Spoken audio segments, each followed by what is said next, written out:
Donc, rappeler, ça a déjà été dit, effectivement, qu'on assiste à une stagnation des rendements pour un très grand nombre d'espèces, avec une plus grande variabilité, finalement, des rendements à l'échelle des années.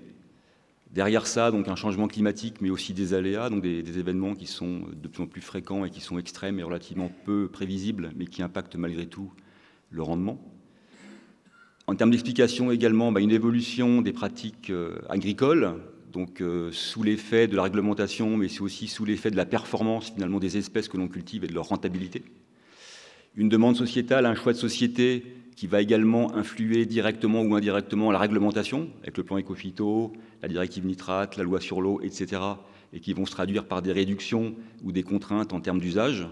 Et puis plus globalement, le projet agroécologique pour la France, qui réclame davantage de régulation biologique dans des agrosystèmes qui doivent rester compétitifs. Au-delà de ça, je voulais quand même regarder dans le rétroviseur et finalement faire un petit peu le bilan de quelques réussites qui ont été portées par l'agriculture. Donc si on regarde effectivement l'utilisation des produits phytosanitaires depuis 2000, eh bien finalement il y a une réduction de 30%. Au-delà de ce chiffre qui concerne les usages, si on regarde les impacts, finalement aujourd'hui il y a plus de 97% des aliments qui sont en dessous des normes en termes de résidus, et il y a 3/4 des bassins versants qui ont une teneur satisfaisante avec des voies de progression. Également en termes d'engrais, donc des réductions qui sont très significatives. Concernant les gaz à effet de serre, rappelez qu'on a une émission qui est réduite d'un peu moins de 10% depuis 1990. Et concernant l'atténuation du changement climatique, rappelez que grâce à la photosynthèse, les grandes cultures sur environ 14 millions d'hectares fixent environ 290 millions de tonnes équivalent CO2 avec une émission de l'ordre de 40 à 50. Donc un facteur, l'ordre de 4-5 entre l'émission et la pompe à carbone. Et enfin, la génétique, comme on le verra, effectivement, également des progrès tout à fait vertueux, associant à la fois productivité et valeur environnementale. Et tout ceci, donc tous ces progrès environnementaux, ont été associés en parallèle avec une balance commerciale qui est excédentaire, à environ 6 milliards pour les céréales depuis plus de 10 ans. On a parlé de l'agriculture, c'est effectivement le deuxième poste après Airbus. Et également une amélioration continue de la santé des humains, parce que les aliments que l'on propose sont effectivement de meilleure qualité au fil des années. Donc les solutions agroécologiques pour mieux gérer l'azote dans le cadre d'un objectif de multiperformance. Donc en fait l'idée, et ça c'est vrai, quels que soient, j'allais dire, les facteurs de production, si on s'intéresse à la protection des cultures ou à l'eau d'irrigation, on va avoir exactement la même démarche. C'est effectivement avoir une démarche de complémentarité des leviers techniques que finalement on va mobiliser. Donc la plus-value est réellement dans la complémentarité, donc combiner pour proposer des solutions intégrées qui sont effectivement efficaces et gagnantes. Donc dans le cas de la fertilisation, les leviers clés, c'est d'abord la génétique, donc ça a été évoqué en particulier au travers d'une intervention. Donc des variétés qui doivent être efficientes, adaptées pour produire à la fois du volume, de la qualité avec une bonne stabilité. Un pilotage précis de la fertilisation permettant de maximiser les ressources, de minimiser les aléas, mais aussi d'éviter tout type d'excès en termes de doses.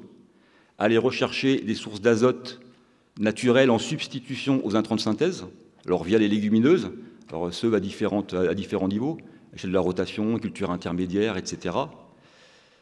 Également, utilisation des produits organiques, où aujourd'hui on sait estimer la valeur fertilisante donc, des différents éléments de ces matières, et ces références sont complètement valorisées dans des outils que l'on propose aux producteurs. Et également, donc, améliorer l'extraction des nutriments au travers de la fertilité physique, chimique, de l'activité biologique, ça a été mentionné, également recours à des plantes associées, et également mobiliser ce qu'on appelle l'écologie microbienne, donc quelque part c'est les bactéries et les champignons du sol, pour effectivement apporter une meilleure biodisponibilité. Donc je passe sur le premier levier, qui est le levier variétal ou le levier génétique.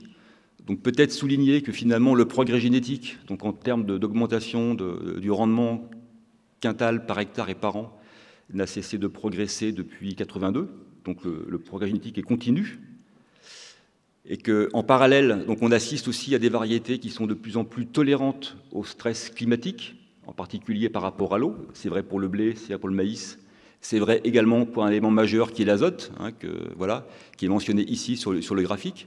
Donc les variétés nouvelles, récentes, sont effectivement plus tolérante par rapport à ces facteurs. Et également, de manière associée, on note que pour l'ensemble des maladies, finalement, alors que ce soit dans le cas du blé, pour la rue jaune, la rue brune, la septoriose, le pied inverse, etc., on assiste également à une évolution des notes de résistance de manière quasi continue. Donc c'est vrai aussi pour un plus grand nombre d'espèces. Et le petit graphique qui est en bas à droite, finalement, c'est les pénalités de rendement qui sont imputables à un manque de protection vis-à-vis des maladies, ce qui signifie clairement, donc là on a une diminution de 0,4 quintal par hectare et par an, ce qui signifie qu'effectivement les variétés récentes eh bien, sont plus tolérantes. Donc globalement, ce qu'il faut retenir, et ça me semble hyper important par rapport à ce qui a été dit, parce que souvent on oppose rusticité et potentiel de rendement élevé, en fait les faits qui sont têtus nous démontrent complètement qu'on peut combiner au sein d'une variété à la fois potentiel de rendement élevé et rusticité. Donc c'est complètement soluble et c'est complètement compatible. Alors, autre élément qui me semblait important d'être signalé dans le cadre de la génétique, c'est que grâce à ce levier, finalement, on peut produire autant avec moins. Effectivement, aujourd'hui, on considère que pour produire 1 quintal de grains, il faut 3 kg d'azote. Mais on a autour de cette valeur moyenne une variation qui est assez forte, entre 2,7 et 3,5. Et globalement, si on chiffre les enjeux maximaux de l'effet génétique par rapport aux besoins, eh bien, c'est moins 25% grâce au levier génétique. Donc c'est quand même excessivement important par rapport à des besoins totaux. Alors, bien entendu, quand on augmente le rendement de manière naturelle, on diminue la teneur en protéines sous un effet de dilution, ce petit graphique qui est en haut à droite. Bon, néanmoins, là aussi, existe une variabilité assez forte. Il y a en particulier des variétés qui, à même niveau de rendement, ont une teneur en protéines plus élevée. C'est ce qu'on appelle la GPD+, Grain Protein Deviation, positive. Voilà. Et aujourd'hui, donc, on a effectivement compris les mécanismes qui étaient à l'origine de tels comportements variétaux. Donc, il s'agit effectivement de variétés qui sont capables d'absorber l'azote après la floraison de manière beaucoup plus importante que d'autres. Donc le petit graphique en dessous, où on va comparer récital et Renan, qui a été mentionné tout à l'heure. Renan est effectivement une variété qui va absorber plus d'azote post-floraison, et ce qui va lui permettre effectivement d'atteindre une teneur en protéines plus importante. Donc aujourd'hui, on a fait le lien entre effectivement ces mécanismes et les gènes qui sont impliqués, et auquel cas on est en capacité de sélectionner a priori pour ces types de caractères qu'on va pouvoir combiner au sein d'une même variété. Également, donc, il existe des marges de progrès en termes de pilotage de la fertilisation azotée. Donc peut-être rappeler qu'il y a un petit peu plus d'1 million d'hectares qui sont pilotés par différents types d'outils. Donc ici, j'ai mentionné l'outil FarmStar. Mais qu'il existe encore des voies de progrès pour finalement faire encore mieux en termes d'efficience. En particulier, si on suit une absorption que j'ai qualifiée vertueuse, et qui va maximiser finalement l'efficience pour le couple rendement-protéines, avec l'idée quelque part que si on passe par une notion de carence temporaire provisoire, eh bien ceci va être utile en termes de comportement. Donc aujourd'hui, on est en phase de paramétrer finalement les outils pour globalement maximiser cette efficience. Alors un point que je voulais également mentionner, c'est l'intérêt d'introduire des couverts végétaux dans des systèmes qui sont relativement classiques. Donc, quel est l'intérêt? Donc là, Arvalis anime un réseau d'agriculteurs qui met en œuvre ce qu'on appelle des couverts, alors soit permanents, soit vivants, soit morts, au sein de leur rotation. Donc l'objet, c'est d'évaluer. Donc, est-ce que c'est positif, est-ce que c'est négatif et sur quoi? Comprendre les mécanismes qui sont à l'œuvre dans le but de proposer des outils de pilotage un petit peu spécifiques et innovants pour finalement avoir le plus souvent, j'allais dire, un taux de réussite important. Parce que comme on va le voir, les résultats sont relativement variables. Donc les effets attendus, c'est une élévation de la matière organique. C'est le petit schéma que vous voyez là. Donc effectivement, là, il s'agit d'un producteur qui met en œuvre cette technique de manière assez fréquente. Donc il a effectivement une biomasse microbienne qui est parmi les plus élevées. Donc ce qu'on essaie de voir, c'est est-ce qu'il est possible, avec ce type de technique, finalement, de produire, avec, pourquoi pas avec moins, et des produits de qualité.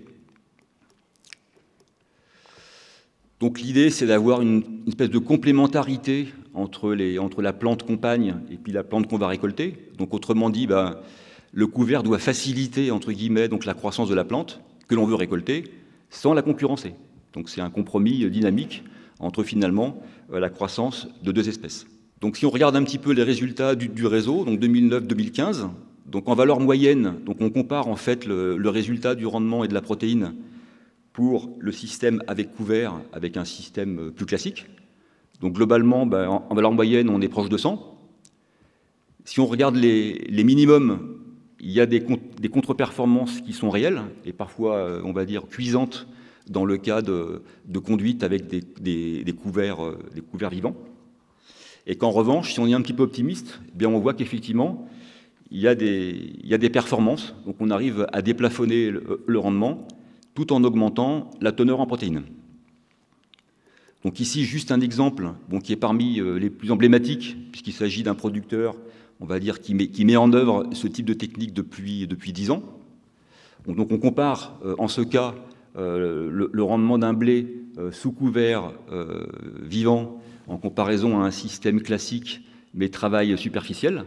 Donc vous avez une courbe de réponse à l'azote, donc c'est quand même le meilleur moyen de vérifier qu'effectivement ce système est moins consommateur en termes de fertilisants. Donc ce qu'on observe, c'est que finalement on obtient le même rendement, mais en économisant environ 60 kg, et qu'en dépit de cette économie, eh bien, on fait 1,5 point de protéines en plus. Mais là, ce qui est intéressant, c'est-à-dire en termes de référence également un petit peu générale, c'est que moins d'azote d'engrais, donc bas intrants, ça se traduit ici, ça signifie offre d'azote globale pour la plante supérieure. Le projet CIPRE, donc CIPRE, ça veut dire Système de production performant et respectueux de l'environnement. Donc c'est un projet qui a été initié par les instituts techniques, Arvalis, Terrinovia, ITB, avec le soutien du GIS. Donc on va voir que c'est un petit peu une valorisation finalement du travail en amont qui a été mené par le GIS. Donc il y a 3 axes autour de ce projet. Il y a un axe d'observatoire des pratiques, donc c'est les connaître aujourd'hui et voir leur évolution. Il y a un deuxième axe, c'est concevoir des systèmes effectivement doublement performants, à la fois productifs et excellence environnementale, et surtout de les évaluer physiquement sur le terrain, éprouver ce qu'ils valent sur le terrain, en interaction également avec des réseaux d'agriculteurs. Donc là, c'est juste un exemple où on a 5 plateformes prospectives donc qui ont été effectivement implantées aujourd'hui et qui sont suivies par les différents instituts et les acteurs régionaux. Donc il y a un travail de conception au départ. Donc ici, dans le Lauragais, on a un système de référence qui est une rotation relativement binaire finalement, tournesol blé dur. Et puis on va tester effectivement différents types de prototypes au travers de la modélisation et des indicateurs qui sont issus effectivement des connaissances. Donc c'est le diagramme qui est un petit peu en bas. Et au final, on va en sélectionner un qu'on va mettre sur le terrain. Donc là, on voit effectivement quelque chose qui est beaucoup plus diversifié en termes d'espèces. On a des espèces qui sont là pour réduire effectivement les pressions parasitaires, qui sont là pour apporter de l'azote, etc. On a des couverts permanents et on a aussi des aménagements extra-parcellaires pour stimuler la biodiversité fonctionnelle. Voilà un petit peu où on en est. Donc ce qui est en haut, c'est ce qu'on appelle les SDP, donc système de défense naturelle des plantes, pour effectivement avoir des solutions alternatives donc par rapport en particulier aux fongicides. Donc aujourd'hui, on a des moyens moléculaires pour détecter rapidement si oui ou non une molécule effectivement a un intérêt et va déclencher des systèmes de défense au sein des plantes. On sait également qu'il y a une forte interaction entre ces produits et la plante elle-même. Autrement dit, avec ce type d'outils, on est en capacité très rapidement de définir les meilleures combinaisons, on va dire SDP variétés, pour des solutions les plus efficaces par rapport aux molécules qu'on va tester. Donc ceci est un travail qui a été mené sur le pommier, ensuite sur la pomme de terre, et maintenant on travaille sur le blé, en particulier sur la septoriose. Il y a un travail important qui est mené aussi dans le cadre de l'écologie chimique. Donc là, il s'agit en fait de détecter des molécules qui sont dans les plantes, qui sont émises, qui sont odorantes, et qui vont modifier le comportement des bioagresseurs, en particulier des insectes. Donc ça permet de construire des plantes qui sont soit répulsives, attractives, ou d'élaborer des molécules naturelles qu'on va mettre sur des pièges pour piéger les insectes. Donc il y a un travail qui est quasiment, qui est en phase de finalisation sur la bruche, et la bruche est un bon exemple parce que finalement, on a un marché porteur qu'on n'arrive plus à conquérir pour des problèmes de manque de solutions chimiques vis-à-vis de la bruche. Et là, effectivement, on a démontré qu'avec ce type de système, on est capable de proposer des molécules efficaces puisqu'on piège jusqu'à 750 bruches par piège et par semaine. C'est également la plateforme Phénofield avec 17 microclimats par rapport à l'eau où on peut faire globalement la même chose. Donc c'est excessivement important. Le point qui est complètement en bas, et je reviendrai au précédent après, C'est l'écologie microbienne du sol, où il y a un gros travail qui est mené par l'INRA, en particulier, je pense à l'INRA de Dijon, où en fait on essaie de passer de ce qu'on appelle du taxon, donc qu'est-ce qu'il y a dans les sols, à leur fonctionnement, et puis effectivement leur intérêt finalement dans les systèmes de culture. Donc il y a à la fois le système de culture qui va modifier les populations bactériennes et des champignons, et l'idée, c'est de travailler non pas sur le génome de la plante lui-même, mais sur le génome en interaction avec les génomes des bactéries et des champignons. Je voulais parler des robots. Donc très rapidement, vous voyez que c'est un secteur qui est jeune et qui est prometteur, puisque toutes ces innovations finalement datent de 2014, 2015. Donc là, il y a des possibilités effectivement d'aller biner, d'aller arracher ou d'aller pulvériser de manière complètement géolocalisée les mauvaises herbes, hein, sachant que ça va se faire de manière effectivement chirurgicale. Voilà. Également des marges de progrès énormes, je pense, au niveau des outils d'aide à la décision, dans le sens où on a une météo qui va être de plus en plus précise. On passe de 1,5 km à 0,5 km. On est capable de caractériser la parcelle au niveau intraparcellaire. On peut mettre des capteurs autonomes dans les parcelles. Alors pour les plantes, pour le sol, pour la météo, le smartphone permet d'estimer un indice foliaire. On peut avoir un petit labo qui va nous permettre, par exemple, d'estimer un reliquat, etc., au niveau du sol. Toutes ces informations vont pouvoir alimenter des modèles de connaissances pour, au final, fournir un conseil précis et intraparcellaire pour différents aspects, production, qualité, environnement. Conclusion. Donc, de notre point de vue, l'agroécologie, c'est déjà en marche. Certaines pratiques utilisent déjà l'agroécologie. C'est une voie de progrès, une source d'innovation pour produire plus et mieux en améliorant à la fois la rentabilité économique et environnementale. Les leviers pour réduire les émissions de gaz à effet de serre, atténuer le changement climatique, sont également compatibles avec le produire plus et le produire mieux. Stocker le carbone, on en a parlé avec Frédéric Thomas, donc ça passe effectivement par la photosynthèse. Donc moi, ce que je dirais, globalement, il faut augmenter le rendement par hectare et par an. Donc c'est la permaculture, on va dire, exacerbée, et d'être capacité de restituer au sol. Ça a été dit également par Antoine, il n'y a pas de recette unique, c'est un raisonnement au cas par cas, hein, qui va s'appuyer sur des leviers techniques qu'on va combiner et qu'on va intégrer dans une approche système. Mais ce n'est pas pour autant qu'il faut s'écarter des innovations, un petit peu, je vais dire, les briques ou les gisements analytiques. Je pense en particulier à l'amélioration génétique, à l'agroéquipement, à l'écologie chimique, à l'écologie microbienne, et puis aux innovations qui sont issues du numérique. Et puis, les quelques clés de la réussite, c'est d'abord la gestion du calendrier, ne pas aller trop vite, ne pas survendre une solution, ne pas proposer une solution qui se ferait au détriment, je veux dire, d'un des composants de la multiperformance. Donc, concevoir que ces solutions, finalement, sont évolutives et elles vont être proposées au fur et à mesure des acquis de la recherche. Également, un élément qui me semble important, c'est hiérarchisation. Sur quoi faire porter les efforts en priorité? Donc, c'est quoi les problématiques majeures locales par région, et puis c'est quoi les espoirs qui sont portés par la recherche. Donc là, il nous faut une grille d'analyse. Et puis, bien entendu, ça a été largement souligné, un effort collectif sur un projet ambitieux et partagé, dès lors que l'on considère effectivement que l'on travaille pour une agroécologie de performance avec un S, porteur de croissance et de progrès. Je vous remercie. Merci à vous, Philippe Gaït.